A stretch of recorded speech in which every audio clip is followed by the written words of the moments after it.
खसीर थाना क्षेत्र अंतर्गत आने वाली दामोदरपुर धनारी गांव के खेतों में आग लग जाने के कारण लगभग 200 बीघा की रबी फसल जल के राख हो गई है। घटना के बारे में बताया जा रहा है कि शॉर्ट सर्किट के कारण खेतों में आग लग गई और 200 बीघा की फसल जल के राख हो गई। जैसे ही घटना के बारे में ग्रामीणों को पता चली, सभी लोग खेतों की तरफ भाग निकले और आग को बुझाने की प्रयास करने लगे। दमकल विभाग को सूचना देने के बावजूद भी दमकल विभाग समय पर नहीं पहुंच पाई तो आग तेजी से बढ़ने लगा और 200 बीघा की खेतों की रबी फसल जल के राख हो गई। किसानों का कहना है कि यदि दमकल समय पर पहुंच जाती तो आग तेजी से नहीं बढ़ता और 200 बीघा की रबी फसल जल के राख नहीं होता।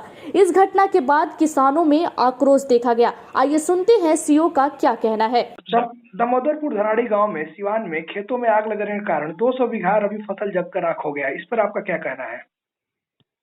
उसमें आज जो है सूचना मिली है कि वहाँ पर समटिया पंचायत के धनाड़ी में गेहूं के खेत में आग लगी हुई है। तो आग लगने की सूचना मिलते ही हमने फायर ब्रिगेड के 2 गाड़ी को पीछे भेजा और सफलतापूर्वक जो है सो लोग कड़ी मेहनत करके जो है सफलतापूर्वक आग को बुझा लिया है।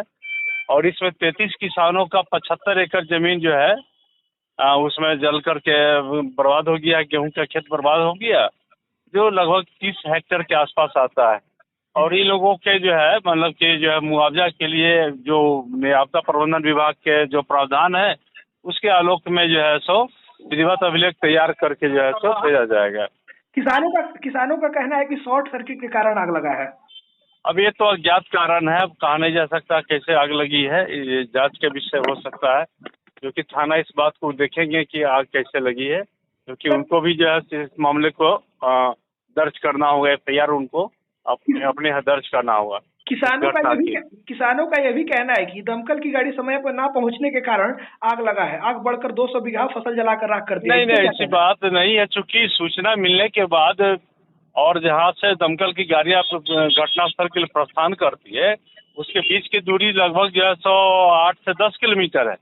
तो 10 किलोमीटर पहुँचने में और वहाँ फिर खेत तक पहुँचने में बड़ी गाड़ी को दिक्कत हुई तो छोटी गाड़ी वहाँ पहुँची है।